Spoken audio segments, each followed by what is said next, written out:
안녕하십니까. 2025년 12월, 올해가 저물어가는 이 시점, 대한민국에서 전 세계의 상식을 송두리째 뒤엎는 충격적인 사건이 발생했습니다. 여러분, 혹시 영화 터미네이터를 기억하십니까? 총을 맞아도 몸이 물처럼 흐물거리며 다시 합쳐지고 어떤 무기로 공격해도 끝까지 살아남아 주인공을 공포에 떨게 했던 그 액체 로봇 T-1000말입니다. 그저 영화 속 상상인 줄만 알았습니다. 헐리우드의 그래픽 덩어리인 줄만 알았습니다. 하지만 오늘 대한민국 카이스트 연구진과 국방과학연구소가 전 세계에 공개한 이 검은 액체 하나 때문에 지금 펜타곤은 비상이 걸렸고 일본 방위성은 초상집 분위기가 됐습니다. 베는 순간 다시 붙는다. 레이더에 잡히지 않는 유령이 된다. 고쳐야만 했던 무기의 상식을 깨부수고 대한민국이 세계 최초로 성공시킨 꿈의 액체 기술. 이것이 과연 우리 국방을 어떻게 불사신으로 만들었는지, 왜 트럼프 대통령이 긴급 브리핑을 열 수밖에 없었는지, 으뜸 코리아가 그 가슴 벅찬 현장을 낱낱이 파헤쳐드립니다. 여러분, 믿어지십니까? 대한민국 연구실에서 실제로 벌어진 상황입니다. 총알이 뚫고 지나간 자리가 마치 살아있는 생물처럼 꿈틀대며 스스로 메워집니다. 레이더에 잡혀야 할 거대한 물체가 버튼 하나를 누르자 유령처럼 사라집니다. 영화에서나 보던 불사신의 기술이 2025년 오늘 대한민국에서 현실이 되었습니다. 지금 전 세계 군사 전문가들은 이 기술을 보고 딱 한마디로 정의했습니다. 전쟁의 판을 뒤집는 괴물, 더 게임 체인저라고 말입니다. 미국 펜타곤은 오늘 새벽 긴급 회의를 소집했고 일본 기술 강국이라 자부하던 일본은 도저히 믿을 수 없다며 현실을 부정하고 있습니다. 도대체 한국이 무엇을 만들었길래 천하의 미국 대통령 트럼프마저 당장 한국행 비행기를 준비하라며 소리친 것일까요? 사실 이 놀라운 기술의 전조는 이미 뉴스에서 예고되었습니다. 최근 국내 주요 언론과 세계적인 과학저지들은 한국의 한 연구 성과를 대특필했습니다. 카이스트 연구진이 액체 금속을 이용한 가변형 스텔스 소재 개발에 성공했다는 소식이었습니다. 기존 고체 소재의 한계를 넘어선 세계 최초의 기술입니다. 핵심은 바로 액체 금속입니다. 보통 금속이라 하면 딱딱하고 무거운 강철을 떠올리실 겁니다. 하지만 한국 연구진은 상온에서도 물처럼 찰랑거리는 금속, 갈륨을 나노 단위로 쪼개어 특수 입자로 만드는 데 성공했습니다.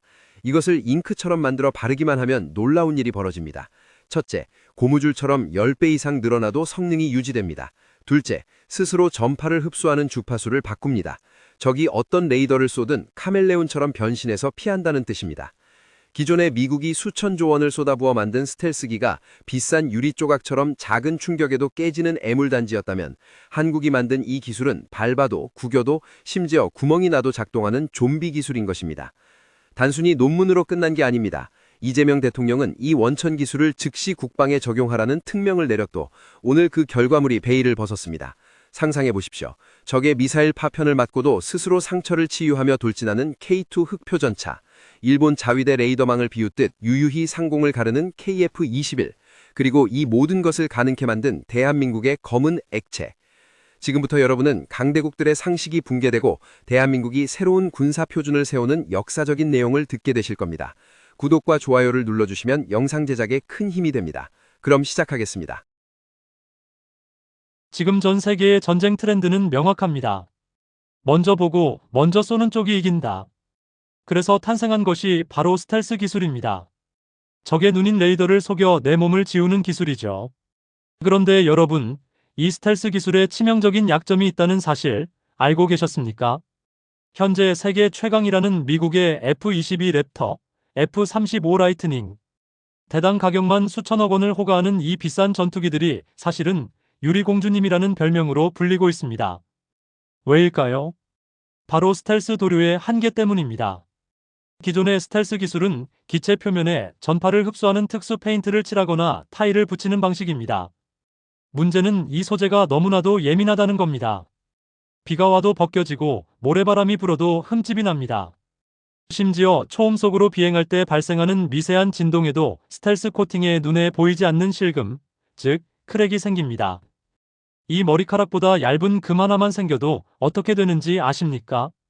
적의 레이더에는 그 틈이 태평양처럼 넓게 보입니다.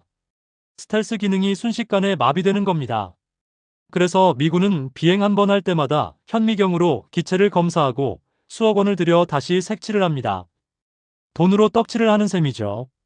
여러분, 혹시 천조국이라 불리는 미국이 왜 이렇게 쩔쩔매는지 구체적인 숫자로 말씀드려 볼까요? 미 공군의 F-22 랩터, 정말 멋진 전투기입니다. 하지만 이 전투기가 1시간 하늘을 날 때마다 유지비가 얼마나 드는지 아십니까?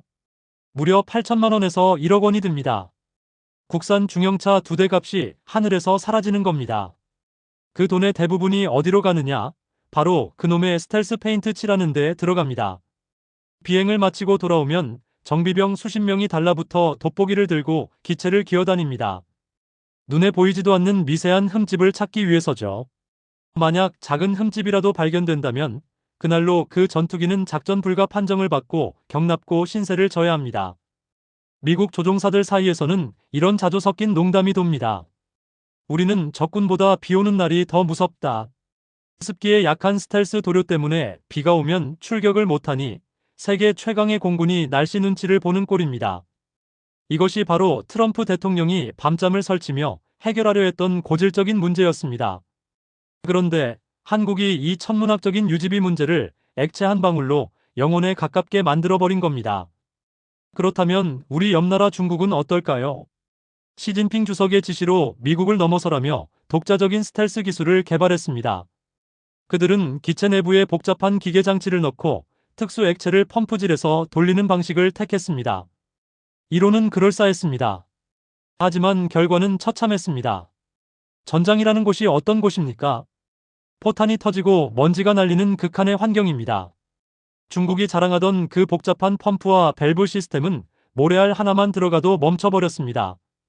정비 불량으로 이륙조차 못하는 중국산 전투기의 망신살, 어제 오늘 일이 아닙니다. 미국은 비용이라는 늪에 빠졌고 중국은 기술적 복잡함이라는 벽에 부딪혔습니다. 전 세계 군사 전문가들이 스텔스의 한계는 여기까지인가라며 탄식하던 바로 그 순간 대한민국 대덕단지 연구실에서 기적 같은 소식이 들려왔습니다. 딱딱하니까 깨지는 것이다. 그렇다면 물처럼 유연하면 되지 않는가? 대한민국 카이스트 연구진의 발상은 이토록 단순하고도 명쾌했습니다. 기존 강대국들이 더 단단한 소재, 더 복잡한 기계를 찾을 때 우리 연구진은 아예 물질의 성질 자체를 바꿔버렸습니다. 바로 액체 금속입니다. 이 기술의 핵심은 갈륨이라는 액체 금속을 아주 미세한 나노 입자로 쪼개서 고무줄처럼 늘어나는 특수 소재와 섞어 잉크처럼 만든 것입니다. 쉽게 말해 프린터로 찍어내듯 쓱 바르기만 하면 그 즉시 강력한 스텔스막이 형성되는 겁니다. 하지만 이 기술 하늘에서 뚝 떨어진 게 아닙니다. 카이스트 연구팀의 지난 10년은 그야말로 눈물 없이는 들을 수 없는 고난의 행군이었습니다. 처음 액체 금속으로 스텔스를 만들겠다고 했을 때 학계의 반응은 차가웠습니다. 미친 짓이다. 액체가 어떻게 모양을 유지하냐. 연구비 낭비하지 말아라며 비아냥거렸습니다. 실제로 과정은 순탄치 않았습니다. 액체 금속은 자꾸 뭉치거나 흘러내렸고 원하는 대로 전파를 흡수하지 못했습니다. 실험 실패 횟수만 무려 3,000번. 연구원들은 밤을 새우며 라면으로 끼니를 때웠고 명절에도 집에 가지 못했습니다. 포기하고 싶었던 순간 기적은 우연히 찾아왔습니다. 연구팀의 막내 연구원이 실수로 액체 금속 용기에 초음파 진동을 가했는데 그 순간 금속이 아주 미세한 입자로 쪼개지며 표면에 얇은 산화막, 즉 껍질이 생기는 것을 발견한 겁니다. 이 껍질 덕분에 액체 금속이 흘러내리지 않고 형태를 유지할 수 있다는 사실을 알아낸 역사적인 순간이었습니다. 3,000번의 실패가 만들어낸 대한민국 과학자들의 집념. 이 기술에는 우리 연구진의 피와 땀이 서려 있기에 중국이 감히 흉내조차 낼 수 없는 것입니다. 이게 얼마나 대단한 기술인지 감이 잘 안 오실 겁니다. 쉽게 설명해 드리겠습니다. 기존의 스텔스 전투기는 딱딱한 갑옷을 입고 있습니다. 그래서 날개가 휘어지거나 충격을 받으면 갑옷이 깨졌죠. 하지만 한국이 개발한 이 액체 금속 슈트는 다릅니다. 마치 고무풍선처럼 원래 길이의 12배까지 늘어납니다. 전투기가 급기동을 해서 날개가 휘어져도 적의 공격을 받아 기체에 충격이 가해져도 이 소재는 같이 늘어날지언정 절대 찢어지거나 깨지지 않습니다. 전기가 통하는 성질도 그대로 유지됩니다. 즉, 어떤 상황에서도 스텔스 기능이 100% 작동한다는 뜻입니다. 더 충격적인 것은 변신 능력입니다. 여러분, 기타 줄을 팽팽하게 당기면 높은 음이 나고 느슨하게 풀면 낮은 음이 나는 원리를 아실 겁니다. 이 액체 금속 소재가 바로 그렇습니다.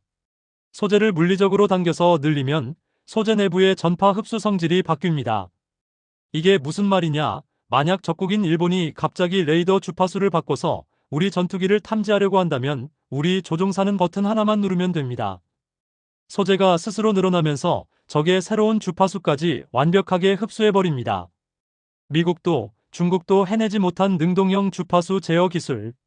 카멜레온이 색을 바꾸듯 우리 전투기는 전파의 색깔을 마음대로 바꾸며 적진을 유린할 수 있게 된 것입니다. 이 기술이 발표되자마자 세계적인 과학저지 네이처는 표지에 태극기를 실으며 한국이 물리학의 규칙을 새로 썼다고 평가했습니다.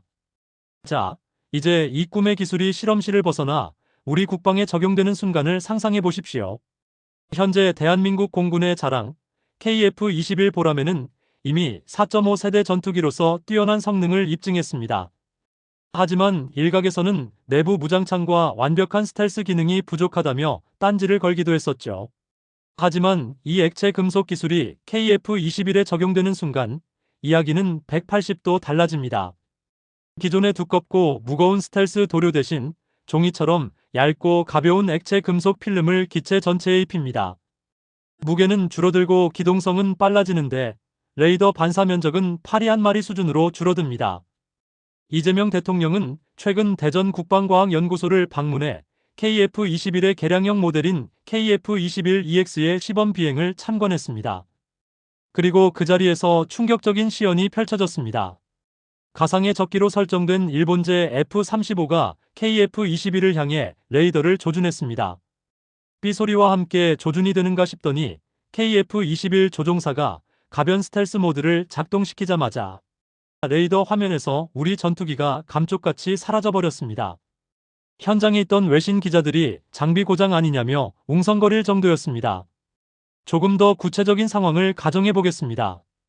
2026년 어느 날 일본의 다카이치 총리가 독도 근해에 해상자위대 최신형 이지스함인 마야급을 파견하며 무력 시위를 벌입니다. 일본은 자신들의 레이더가 개미 새끼 한 마리까지 다 잡아낸다고 호언장담했습니다. 그때 대한민국 공군 기지에서 KF-21한 편대가 소리 없이 이륙합니다. 이번에 장착된 것은 바로 액체 금속 스텔스 슈트. KF-21 편대가 독도 상공에 진입하자 일본 이지스함의 레이더실은 혼란에 빠집니다. 분명 엔진 소리는 들리는데 레이더 화면은 깨끗했기 때문입니다. 유령이다. 유령이 나타났다. 일본 자위대원들이 당황하여 허공에 대고 대공포를 조준하려는 순간 KF-21 조종사는 여유롭게 액체 금속의 패턴을 조작합니다. 그러자 일본 레이더 화면에는 전투기 한 대가 갑자기 수백 마리의 새떼처럼 분산되어 나타납니다. 진짜가 무엇인지 알 수 없게 교란시켜버린 겁니다. 결국 일본 이지스함은 공포에 질려 뱃머리를 돌려 도망치듯 철수합니다. 총알 한 방 쏘지 않고 오직 기술력 하나로 일본의 도발을 잠재운 통쾌한 순간. 이것이 바로 꿈의 액체가 가져올 압도적인 미래입니다. 하지만 진짜 하이라이트는 하늘이 아니라 땅에서 터졌습니다. 바로 지상의 왕자 K 흑표 전차입니다. 전차의 가장 큰 적은 대전차 미사일과 드론입니다.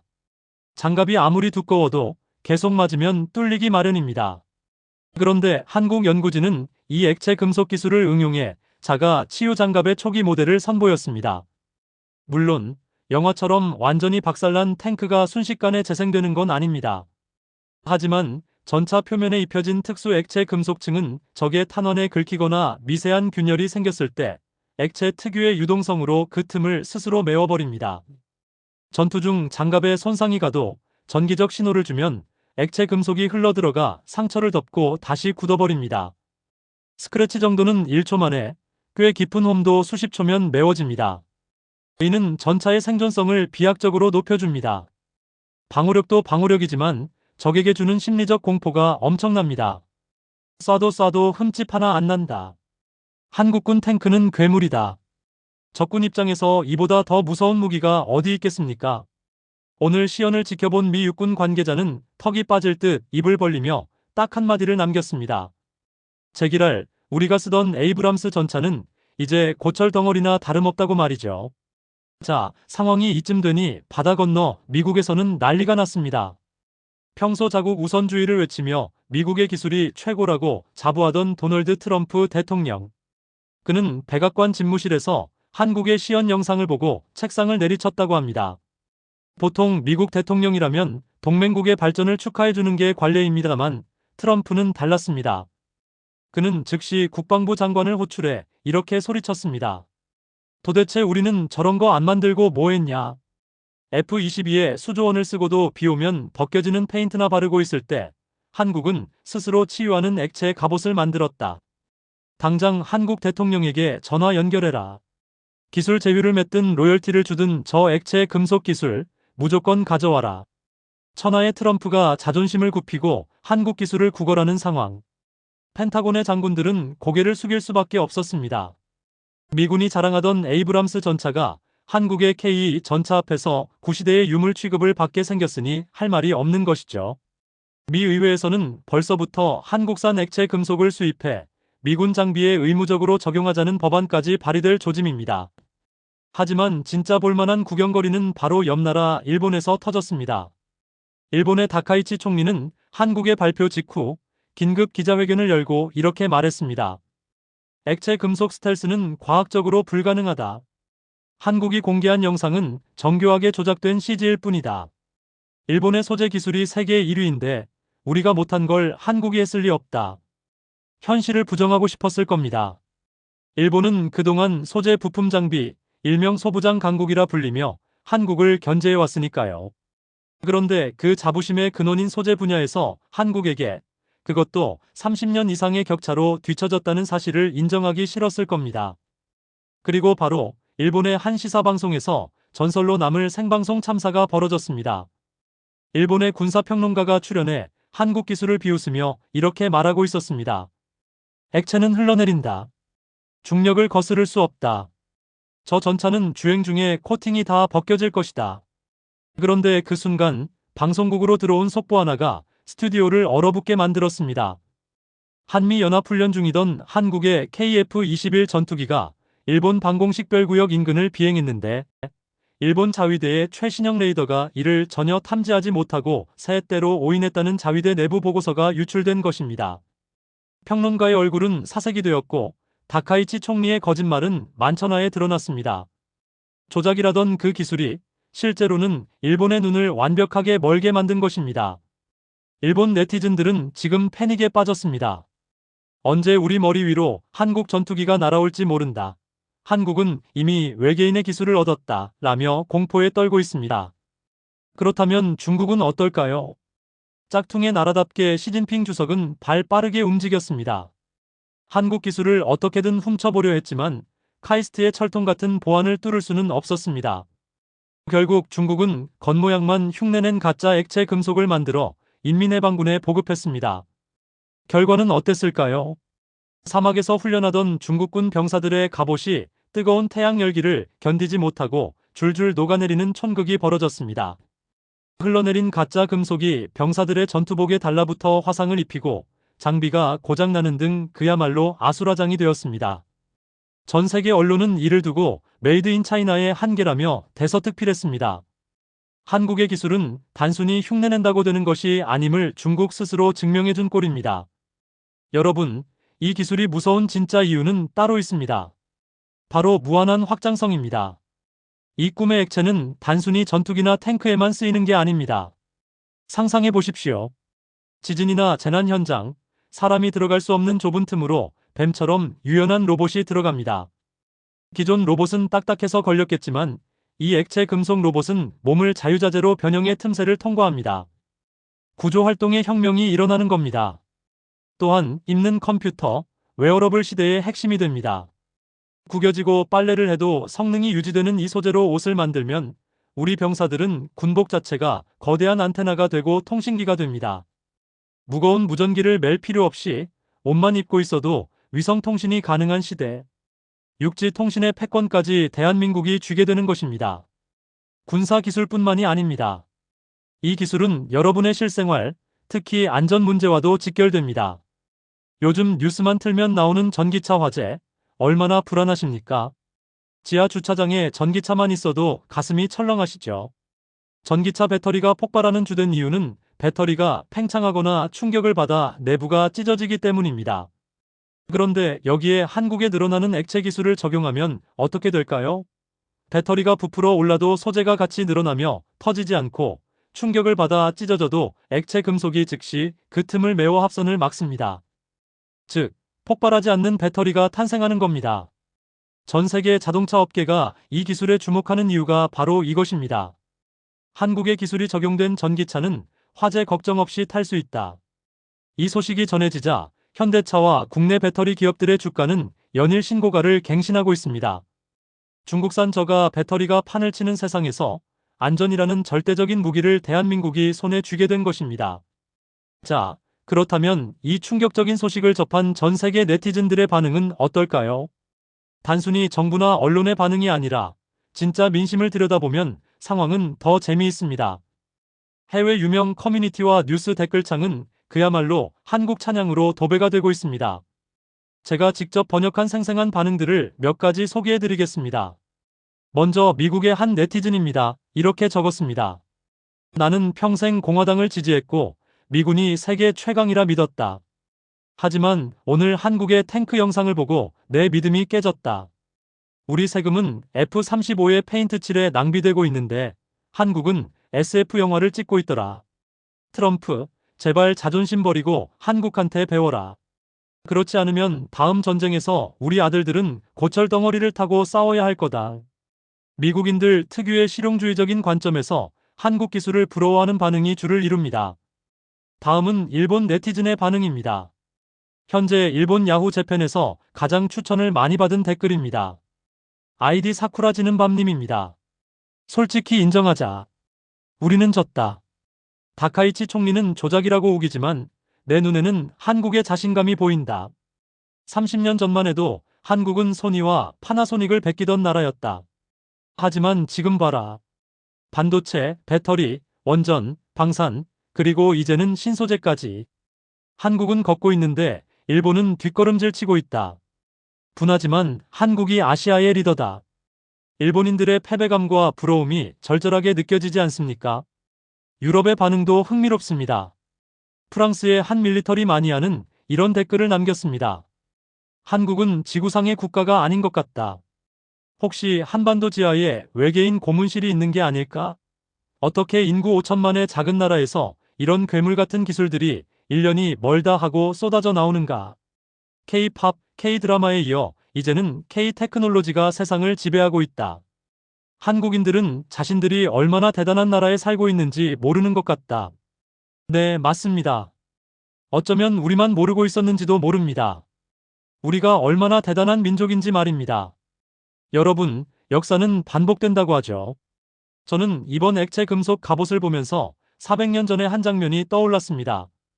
1592년 임진왜란 당시 왜적들이 가장 두려워했던 존재, 바로 충무공 이순신 장군의 거북선입니다. 당시 조선의 주력함인 판옥선 위에 쇠못을 박은 철판을 덮어버린 그 발상. 적이 기어오르지 못하게 하고 조총을 쏘아도 튕겨내며 적진 한가운데로 돌격했던 그 거북선의 위용. 그것은 당시 전 세계 해전 역사상 유례를 찾아볼 수 없는 철갑선의 시초이자 시대를 앞서간 하이테크 무기였습니다. 그리고 2025년 오늘 그 거북선의 DNA가 우리 후손들에게 그대로 이어졌습니다. 나무 판자에 철판을 덮어 나라를 구했던 그 정신이 이제는 강철 전차 위에 액체 금속을 덮어 대한민국을 지키는 불사신 전차로 부활한 것입니다. 형태는 바뀌었지만 본질은 같습니다. 위기 속에서도 굴하지 않고 남들이 생각하지 못한 창의적인 방법으로 반드시 나라를 지켜내고야 마는 우리 민족의 저력. 이것이 바로 대한민국이 5천년 역사 속에서 수많은 침략을 받고도 끝내 살아남아 이제는 세계를 호령하게 된 이유가 아닐까요? 이제 대한민국 앞에 놓인 미래는 밝다 못해 눈이 부십니다. 골드만삭스는 최근 보고서에서 이 액체 금속 기술이 상용화될 경우 한국이 벌어들일 일, 경제적 효과가 향후 10년간 약 500조 원에 달할 것으로 추산했습니다. 생각해 보십시오. 전 세계 모든 전투기, 전차, 군함이 한국산 액체 소재를 써야 합니다. 전기차, 스마트폰, 의료용 로봇, 우주선까지 한국의 기술이 안 들어가는 곳이 없습니다. 과거 중동이 석유로 부자가 되었다면 미래의 대한민국은 이 원천 기술 하나로 전 세계의 불을 빨아들이는 블랙홀이 될 것입니다. 이미 삼성, 현대, LG 등 국내 대기업들은 카이스트와 손잡고 대규모 양산 공장을 짓기 시작했습니다. 공장이 돌아가면 일자리가 생기고 우리 청년들은 더 이상 취업난에 시달리지 않아도 됩니다. 기술 하나가 경제를 살리고 국방을 튼튼히 하며 국민의 삶을 윤택하게 만드는 선순환의 고리. 이것이 바로 우리가 꿈꾸던 선진국의 모습 아닙니까? 오늘 제가 준비한 소식은 여기까지입니다. 터미네이터의 T-1000이 현실이 된 나라. 미국 대통령이 기술을 배우고 싶어 안달난 나라. 일본이 질투하다 못해 이제는 경외감을 표하는 나라. 그 나라가 바로 여러분이 피땀 흘려 일궈낸 자랑스러운 조국, 대한민국입니다. 오늘 밤 편안하게 주무셔도 좋습니다.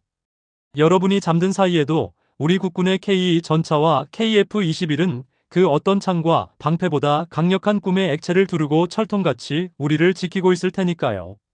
가슴 벅찬 대한민국, 끝까지 응원하겠습니다. 영상이 유익하셨다면 구독과 좋아요, 알림 설정 부탁드립니다. 여러분의 소중한 댓글은 영상 제작에 큰 힘이 됩니다. 지금까지 으뜸 코리아였습니다. 감사합니다.